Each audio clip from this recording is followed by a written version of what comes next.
Check out our cool heated floor system. No floor. Floor. No floor. Floor. No floor. Zero gravity.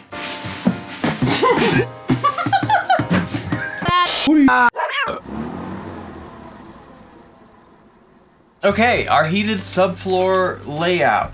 A massive pain in the butt. So there's all sorts of ways of putting together a subfloor for your van. On my previous build, I literally took some wood, cut it, using the rubber floor mat as a template. Then I threw the rubber floor mat back down and threw some wood on top of it and then just screwed it into where the D-rings were mounted, and that was it. I didn't insulate or anything. This time around, we are going to be doing an entirely new setup. We've been lucky enough to have the people over at HeatSo send us a really cool glycol heating system. It's a D5S, and what it's going to do is provide us with not only hot water and hot air, but also radiant heat. So when it came to our subfloor, we needed to keep in mind that we were going to be laying pipe all throughout it. We had heated floors. So our biggest problem is that HeatSo doesn't provide heated floor layouts because it varies from application to application or different vehicles. So we had to come up with that part on our own. We ended up watching a lot of videos and even talking to some people, including George from Humble Road. Yeah. And we finally decided on a plan. And so we decided we were going to create small little pockets underneath our subfloor that we would then heat with PEX to then radiate up to the subfloor and into the rest of our van. Now I know that might not make a ton of sense right now, but I swear we'll explain as we move along. But first, let's talk about our subfloor layout. So we started by creating a rough outline of where we wanted everything to go using tape in the van. Then we translated it into a simple sketch using graph paper. And once we were happy with everything, we turned it into a 3D layout using Google Sketchup. Now our idea was to place heating coils underneath our water tank, underneath our main walkway, and as well as underneath our wet bath or shower. So we designed our joist layout to accommodate that. The plan was to lay around 15 2x2 joists perpendicular to the van walls, spaced around 12 inches on center. Then we planned on cutting little passageways through each joist that laid underneath our water tank, through our walkway, and then under our shower to allow the PEX to feed through it and have a starting point and an ending point. Another thing we added were cross members. That way we could box in every section that was going to have heat so we wouldn't lose anything to places where we didn't need it. And we'll get more into that further on. But with that, we felt pretty confident, so it was time for us to go grab our materials. Okay, so these are 2x3s, but they're actually 2.5 by 1.5, as you can see. Why do we need 1.5 inches? We need 1.5 inches because the bend assists that we have for our PEX, which is gonna help it coil back and forth 90 degrees. They're taller than we thought they were, so we need that extra 1/2 inch. So they're 1 inch, and then we're adding 1/4 inch of insulation and 1/4 inch of Reflectix, which then puts us right at 1.5 inches. When we got to the hardware store, we found that all the 2x2s they had were either warped, they were crooked, they were all splintered up. So our plan was to grab some 2x3s and then cut them down to size so that we can make ourselves some straight lines. And the reason we went with wood over aluminum is simply because of cost. It was gonna cost us around $500 to get the amount of aluminum to lay all of our joists down, when for wood, it was like 70 bucks. And yes, we know that wood is gonna be susceptible to the weather, changing climate, with water and moisture and everything like that. So we made sure to grab some waterproofing as well. So we started out by taking an overall length of the entire van and dividing it by the spacing we wanted between each joist. And then we laid out tape at each of our 12-inch intervals, so we knew exactly where each joist was gonna go. Then we measured the width of each joist and labeled them 1 to 15. So you don't wanna forget your earmuffs so that it's not so loud in your head. And we cut them to size and then slimmed them down in the table saw. What are you doing? I'm getting dressed. Show those scandalous knees off. Whoa! So we don't have a bag to catch our sawdust, and it's gonna shoot right out at my naked knees. So I'm wearing an apron, but now I'm ready. Once we had every joist cut, we then took them and like dry fit them so we could see exactly where our PEX lines were gonna run, so we can mark where our cut lines were gonna be so that they'd have a pathway to feed through. We also made some 10.5-inch spacers so that we could set the first one in place, tape it down, and then just from there use spacers to set the next ones and speed up the process. Because we're running in the subfloor, we're gonna have to cut into these joists so that we can pass through with our coils. And that's where things could get a little confusing. It's like cutting the head off of a Hydra. You cut a piece, it turns into several. So we had to start organizing and labeling them. Passenger side, center, passenger side, driver side, and then driver side. You end up with a lot of pieces and you want to make sure they go back to the correct spot so you had the same amount of spacing. So we also decided where we wanted the entry and exit of our PEX lines to be, since they need to actually exit through the subfloor. And we decided that we wanted to keep all of our plumbing under our driver's side bench. So based off our initial sketches of where the bench was supposed to be, we made sure that we were going to keep the ends of our PEX lines in that area. Another little thing I'll point out is that we made a little platform over the walkway or the sliding door area of the van. We cantilevered it. And the reason we did that is because we're utilizing that space for our fridge. You really don't need 5 feet of an entryway to get into a van. So we built a small platform with our joists to then have our subfloor sit on. Yep. Yup. That's what that is. And with everything mapped out and fitting well, we took each piece out, cut it, and prepped it for stain. We're gonna have a bake sale. Tarp boy, he's a tarp boy. We're gonna be waterproofing with this. It is a bare waterproofing wood finish. The main thing we were looking for is waterproofing with mildew and mold resistance. All right. And this is our, it does look like mustard. Baby vomit. Don't do it. Don't. What does it taste like? It tastes like wood. It got really bad aftertaste. Now we are going to waterproof all of our floor joists. Our plan was just to take some brushes and like paint it on all the planks, but it wasn't the best approach. Okay, first coat done. Kind of just looks like a bunch of cheese. Hey, what are you doing here? Protect me. Protect me, Rock. Protect me.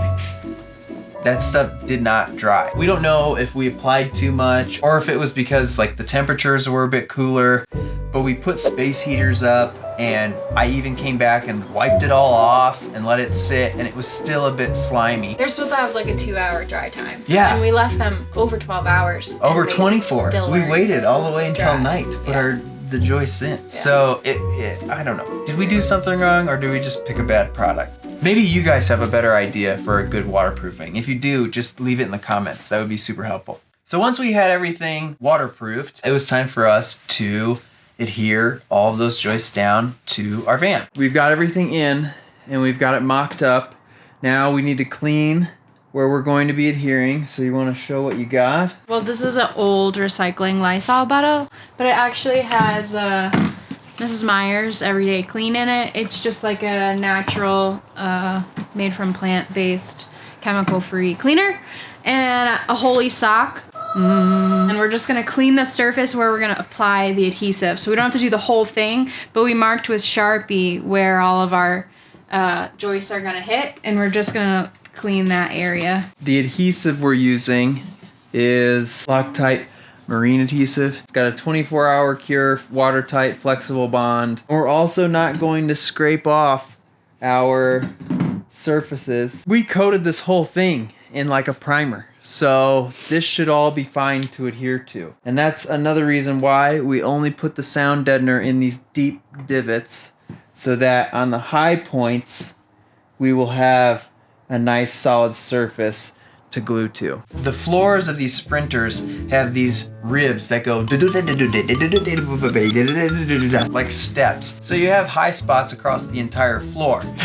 The one thing we ran into, because we have a used van, is some of our spots were pretty dented. So in those areas, we added a little more adhesive just to make sure we had total contact. So since we use wood, which is not always 100% square or flat or perfect, we made sure to try and find the flattest side. So we would rotate the joist around until it fit as best as possible, and then we'd glue that side down. It also helps to clean up your edges if the adhesive kind of oozes out, so that when you go back later to put your insulation in, you have a flat surface to work with. You don't have boogers, you know, like adhesive boogers just hanging out. We just used our spacers again to get our 10.5, and we were constantly checking with a tape measure to make sure we were keeping that 10.5 just in case something moved. And the reason you want to stay as square and even on your spacing, so when you do put your subfloor down and put your screws in, you know that you're not going to miss a joist when you send a screw down. I think one of the biggest things is just to watch your feet as you're moving along. It gets really cramped and you have to kind of tiptoe around. Perfect size for 2 adult-sized feet. So you don't end up kicking joists and then moving them off of that 12 on center. And I guess it doesn't hurt to mention you put things 12 on center or things that are divisible by 12, because that's how a lot of materials are cut. They're usually cut 4 by 8, and you want to make sure that your ends have an attachment point. That makes sense? I hope so. You don't fit. You don't fit, bud. Okay, in about 2.5 hours, almost 3, we laid our floor joists. How exciting is that? So once you have everything down, you gotta make sure you allow enough time for it to cure. And I think it says 24 hours. We definitely gave it extra time because it was colder when we applied it. I'm checking how well these joists are hanging in there, and they seem real solid. I think it's time for us to start making templates for our subfloor. And once we have that, lay in our insulation and our heated lines. We ended up going with 1/2-inch birch based on what was available. Then we also took into consideration the hardness of the wood and the cost. We got a total of 3 sheets, and they were about 70 bucks a pop. So one of the first things you want to do before cutting your subfloor is create a template. So we wanted to make our templates with the least amount of materials as we could. We just made sure we had a 4-foot long straight piece of cardboard. The first spot we started out with was toward the back because we wanted to do the wheel wells. And when you're cutting to the wheel wells, you're going to want to scribe to them. And you don't have to be too crazy exact in the beginning. You can always fix it. It's just cardboard. Like me, I kind of went into gung-ho, cut way too much off. You put a big old hole in there. I did. But we can fill that with tape. I'm trying to express to the viewers, you don't have to make it perfect the first time. That's what I'm showing right now. So yeah, you did it on purpose, Yeah. eh? It's okay to make mistakes. It's actually cool to make mistakes, okay? Another thing to keep in mind is we did the subfloor after our joists because it raises it up 1.5 inches, which will affect how close you get it to the wheel well. And we wanted to do our cutout of the subfloor before we did the insulation so that we could dry fit it, make sure it was all proper and not step all over everything and have to tiptoe. Look how much closer we are, Julie. Wow. I would have told you to cut it. Oh. And you want to leave about 1/8 of an inch gap for expansion. So when you cut your wood and place it down, when it gets warm and wood does expand, it has space to do it. Or else you're going to end up with a lot of squeaks. So the cool thing is that because the van is symmetrical, we ended up only having to make one template for one side and flipping it over, and you can use it on the other side. And we didn't end up making some giant template because all we had to do was take a measurement from side to side, cut our plywood at that width, and then just take the template, set it on the side, trace it out, flip it over, set it on the opposing side, and trace it out. And when it comes to cutting your plywood, it's nice to have a T-square because they're 4 foot long. It's really easy to mark your line. I kind of used it like a track for my circular saw. It's like the poor man's track saw, I guess. So it works, but it would be easier if you had a track saw. Then to scribe to our cutouts based off of our templates, we just used a jigsaw. I'd say make sure you have a nice cutting blade in both the jigsaw and your circular saw because we did end up chipping the veneer on the plywood. So if you do it, just make sure you have good blades. All right, we'll see how it fits. Coming around. Not a bad final fit. No, I mean, we're not perfect. I'm 5'8". I'm probably close to 5'9.5" with my boots on. This Ceiling. minus a half, well, maybe like a full inch. Let's just say a half. 3/4, minus 3/4. 6.5, so 6 inches. Yeah. So that's about right. That's good. If I'm like 5'9" right now, add 6 inches to that. What's that make, 6'3"? Yeah, this doesn't feel bad. And we just continued moving in the same manner. We took a small piece of cardboard, scribed it to the other half of the wheel well, and then flipped it for the other side. And so that's it. We're just using that as our template. I'm gonna jigsaw it. You got it.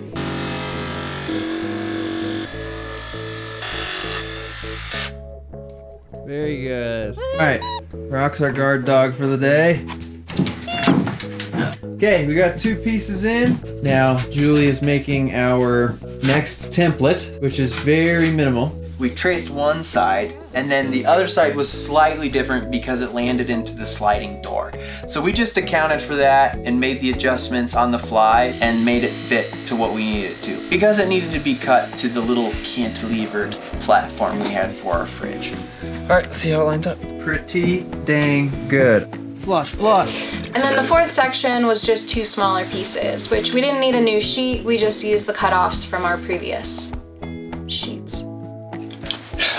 So our last section is only about 2 foot long, and that's good because our scrap pieces here are all, I don't know, about 30 inches. So we're using our cutoffs to finish off the rest of it. Because they're only 4 feet wide, we're gonna have to do 2 pieces. This is what we have left, this little section. So we're gonna cut a piece that's 24 by 21.5, which will bring us from the back to halfway on this joist, so that we have this support beam to finish this piece. And of course the other end of it will land on this joist here.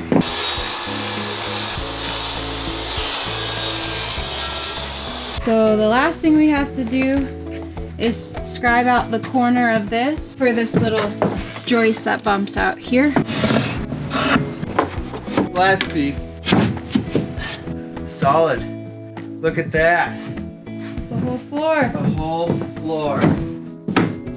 These are our templates. It's only 3 sheets of cardboard, and now we're gonna cut those suckers up and put them in the recycling bin. Once we had everything cut, we then pulled it out and waterproofed it with that same stuff we used on our joists. But this time around, we decided to use a rag, kind of like you'd apply a stain, to make sure we weren't putting too much on, and then for our edges, we used a brush. That way, it went a lot quicker, and we didn't have to sit and wait 48 hours for it to dry. But while it dried, we jumped into the insulation. I can't feel my nose. Do I have any boogers hanging out? I don't know, you always do. So we started out by insulating all of the areas where we weren't going to have our PEX radiant floors. And we used 1.5" polystyrene, which has an R value of 7.5. We did want to try to use polyiso since it has a higher R value, but we couldn't find it in an 1.5 inches. So we just had to go with the polystyrene. So cutting the first big chunks was a huge pain in the butt. We had to use a really big blade, and to keep a straight edge, we used the T-square. And we ended up not being able to cut all the way through on the first go around, so it was more like scoring it and then snapping it. Ta-da! So we got everything cut and put into place to make sure it fit, and then we went back through and glued it all down. We used Fuse It for this just because it's cheaper and it's also like an all-weather, all-surface adhesive, and we didn't want to spend $15 per tube on the marine adhesive. Okay, now just a few more to go. Purple, glued into place, glued. So then for all the areas we were going to be running our heated PEX lines, we were going to do a layer of 1/4 inch Foamular fan fold board, and then on top of that we would place 1/4 inch Reflectix, and then the PEX would go on top of that, and on top of the PEX we would be placing heat transfer plates, which would then be taped down with HVAC tape. The plan was to insulate, then reflect the heat in these pocketed areas to then radiate into our floors. Radiant systems transfer heat using air gaps rather than direct contact with a solid like a conduction system. Which is like a pan on top of an electric stovetop. So we're working with air, and keep in mind, we aren't HVAC specialists. We just did our best. Julie has now moved on to the pink. We went and cut all of our 1/4-inch foamular and 1/4-inch Reflectix to fit in all of the remaining spaces that we were gonna be putting the PEX in, and this took a while. We even cut little pieces of insulation and Reflectix to cover those pathways in between the joists. Is it gonna work? We don't know, but it looked good, right? Yeah. So I'm slowly working my way through and gluing everything down. I'm doing the same method of hitting the high ribs. I'm just coming through, a couple dabs, nothing crazy. One. See that? I did one. And we're having to do multiple pieces because these are only 4 foot, right? Yeah, 48 inches. And so some of our spots are a bit longer. And then the foil ends up on top of all of this. Feels like overkill. Is it overkill? We don't know. We've never done heated floors. This is new. I had to put my knee pads on. There's a lot of kneeling, and you can't touch the insulation now or else you crush it. So it's a dance. It was important we glued this down because our PEX has a bend to it. So when it came time to tape it down with the heat transfer plates, we wanted to make sure it had a good solid surface to bond to, or to hold on to. Like a glove. Only took us 4 hours. Look at all of that. Wow. We got all of our little gaps filled. Everything is glued down. And it is officially 9:53. I believe we started doing this at 6. Tomorrow, we'll have to see when we throw the PEX down with those heat exchange plates if they hold down. I don't know. Bye. Okay, so we are installing our PEX today. We got a bunch of these 90s. How many? 26. And we get to zigzaggy through our maze. We got 100 foot of this half-inch PEX. Oxygen barrier, radiant floor heating PEX. That's why it's orange. We got our heat transfer plates, which are gonna help disperse, give larger surface area to our heat. We got our HVAC all-weather tape, which we're gonna use to secure down our transfer plates. And we got some here thick rubber tubing. And the heater hose is gonna be to kind of protect the PEX as it goes through the joist breaks. Yeah. Yeah. So this is the reservoir for our glycol, which is going to be the coolant that runs through our heated lines. And this is going to land roughly in this area. And because of that, we're going to start here and we're going to leave some excess, run through, and then end here and leave some excess. Just so you guys can see what we're doing here, every turn we're doing a 90. With these 90 assists. We're trying to stay close to our lines and keep our PEX centered. This stuff's pretty stiff. So we're taking small little 2-inch sections of heater hose, cutting it. Look, there's a tube, and then now it's a half pipe. So we're using that. We're setting the split end up as a little bridge between each of our joists here so it doesn't rub. We've left enough of a gap because these heat transfer plates are 11 inches long and they're 6 inches wide, so you need to have enough space in between in your turns in your lines to fit these plates. Now, heat transfer plates take the heat from that small 1/2-inch line and disperse it out into a larger surface area so you can heat more of the little hot pockets you have in your floor. And then we pushed our tape down to hold everything in place.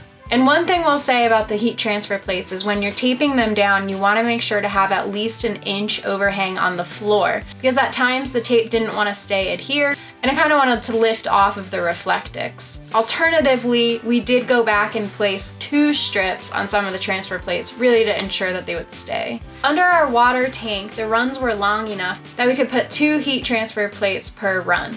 But then when it came to our walkway, it was a little bit more narrow and we could only fit one transfer plate per run. And working with the PEX is a little frustrating. It comes in a coil, so it already has like a predetermined bend, and you have to work with that bend.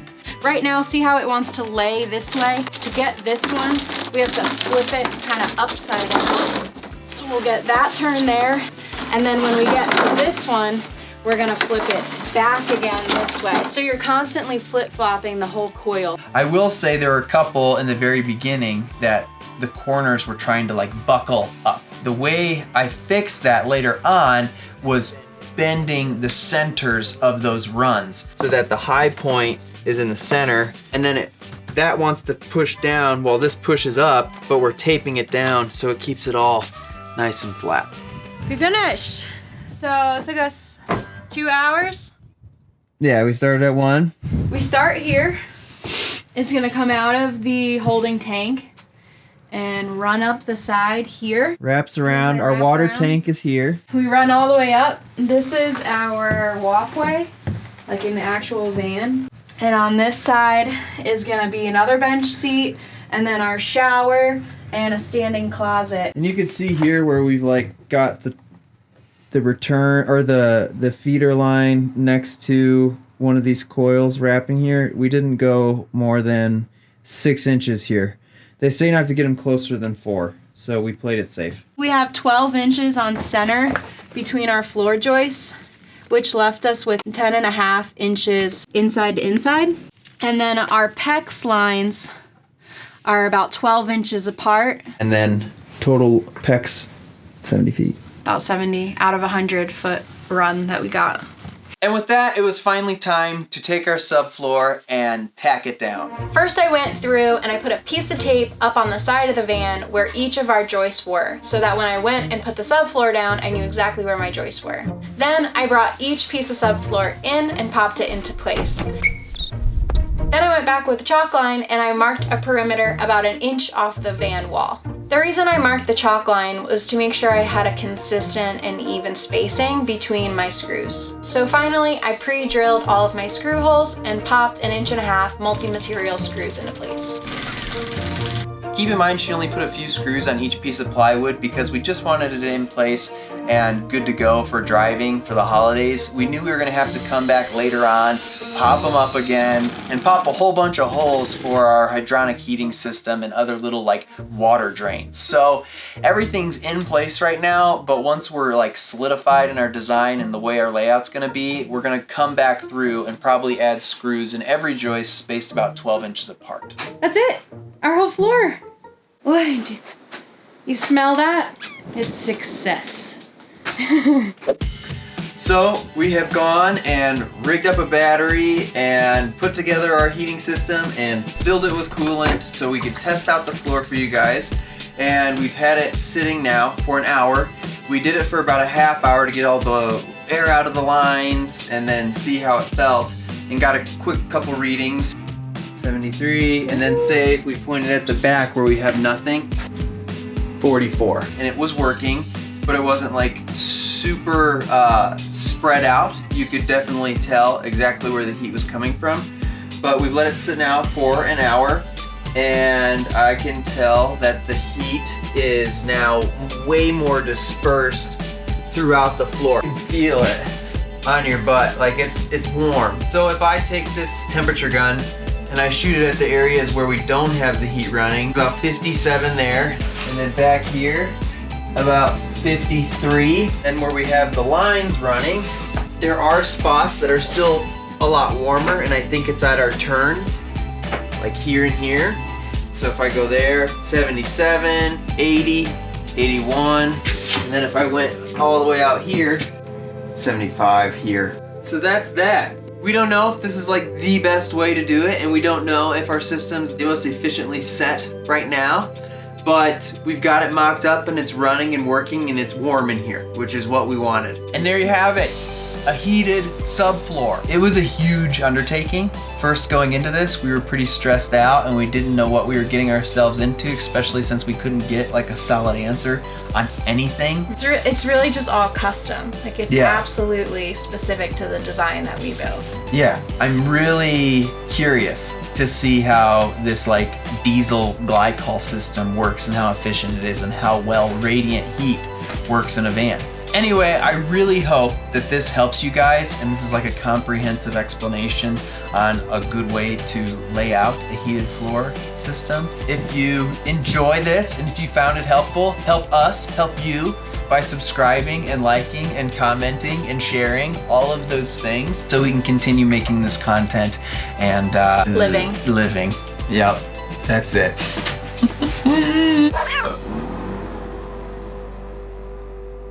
Go ahead. Yeah. Go ahead.